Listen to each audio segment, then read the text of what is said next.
The bodybuilder at its root is concerned with self-development through self-mastery. Everybody's on steroids. Everybody. Look at the guys in the Olympia stage, and they're hitting a pose, and then you're like... When it comes to talking about what choice should be made, it's that unenhanced bodybuilding is the way to go. This is time right now for natural bodybuilding to grow, where everybody's seeing that health is the most important thing.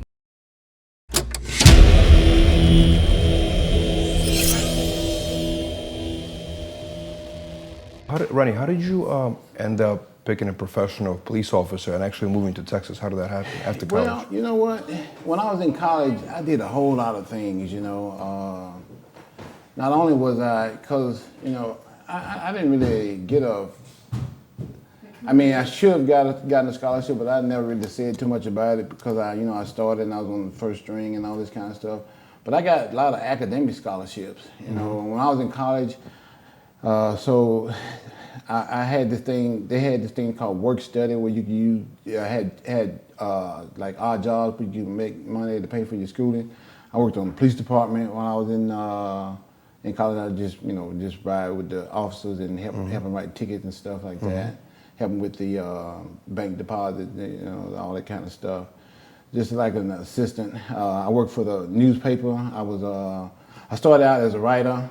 Wow. And then I worked my way up to editor, where I was sports editor. I was in the sports department, so I would go and work all the games and write stories on all that. And once I got to editor, you know, I had a guy who was editor before me who taught me a whole lot of stuff about writing, taught me how to, you know, when you editor, you had to put the whole paper together. And when I say put it together, you had to do it by hand.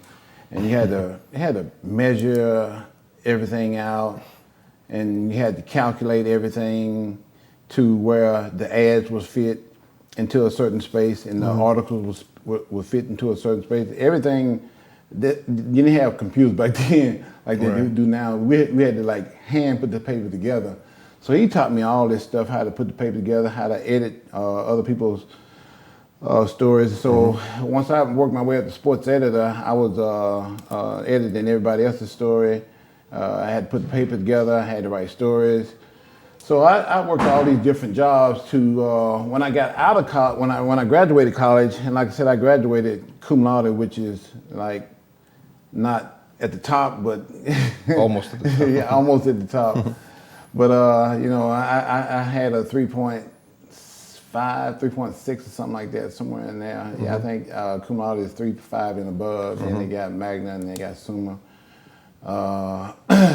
I graduated, got my degree in accounting, so when I got out of college, I started looking for jobs in accounting, and most of the jobs I went on interviews, they all required you to have some kind of experience.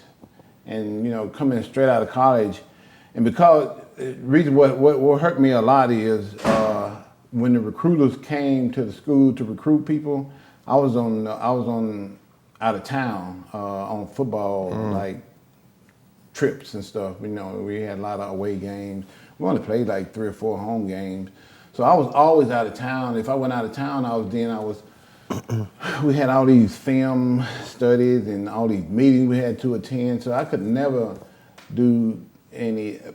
partake in any of the recruiting. So some of the guys that I went to school with, most of them got recruited out of college.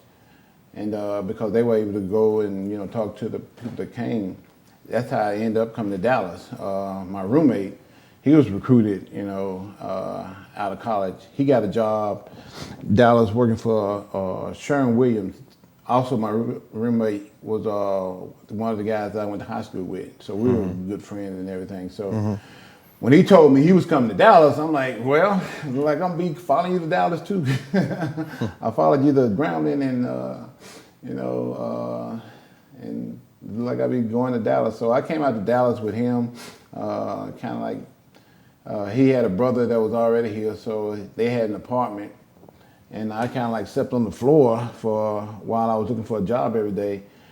Like I said, for the accounting job, they wanted you to have experience, and since I never worked anywhere, I never got a co-op job or nothing like that while I was in college, I didn't have no experience, so I missed out on a lot of the hiring. So I just took pretty much the first thing that came along. The first thing came along was Domino's Pizza. Yeah, I just bought a car, and my first car payment was coming up. They gave you 3 months to find a job when you first got out of college and you bought a car. So Domino's hired me like on the first interview I went in. So I worked at Domino's, but you know the whole time I was there, I was looking for jobs in accounting. I get the newspaper every single week. Every week I would get the Sunday where they had these tons of classifieds. And I went on a lot of interviews, you know, but like I said, everybody was still saying I need experience and stuff. And I'm about 2 years into this, and I'm like, man, this, I don't think it's gonna work out.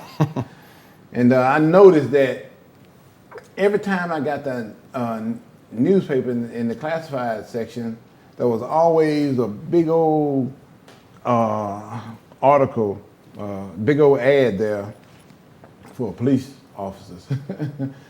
And they all said no experience needed. And that's the first thing that caught my eye. And I'm like, well, at least, you know, if I go work for one of these places, they don't need, you don't have to have experience. So 2 years into it, you know, I'm not making that much money. I got to the point where, you know, delivering pizzas wasn't cutting it, so I got me a job throwing newspapers. Wow. So here I'm with a college degree, you know, I'm throwing newspapers and delivering pizzas. And I'm like, this ain't cutting it. So I went and started interviewing for police jobs. First couple I went on, you know, because I had never taken those tests before, and I didn't do too good on the tests. And by the time I got to the third one, you know, I kind of like caught on to what they were looking for.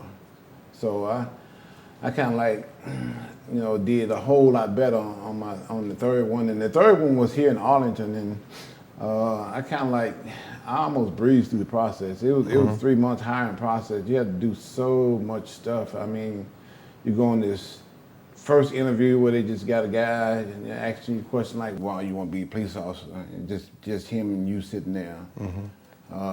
Then you go through and you have to take like a lie detector test, and then you go through and you have to take a psychological test, and then you got to, you know, do this. I think the biggest thing was the background check. You know, you have these officers. It's like 2 or 3 guys going talking to everybody that you talked to over the years. Like they go to your high school teachers and talk to them. They go to your elementary school teachers, talk to them. They go to your college teachers, they talk to them. It's crazy. So I came home one day and they was at my neighbor's house talking to them. Like, what y'all doing here? Oh, we just talk to these neighbors. It's crazy. Trying to find out what kind of guy you are. Like, oh, okay, yeah, talking to everybody.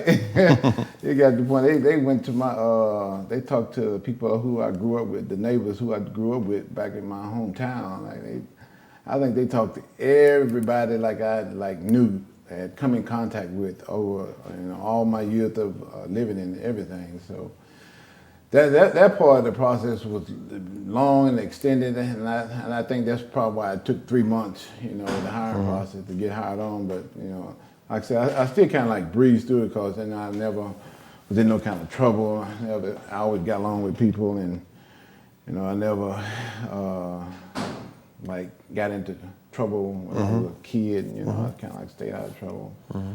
So as far as that, I never was in like a heavy drinking and stuff. I never drank coming up, and never smoked or nothing. Never smoked, and never did any kind of drugs or nothing. So I kind of breezed through it because I had a real clean record. In college, for the most part, I just went to school and did my homework. Like I said, I never went to any parties and I never hung out and stuff. I took everything real serious because, like I said, I was the first of my generation, and I wanted to graduate, and I wanted to graduate at a high level.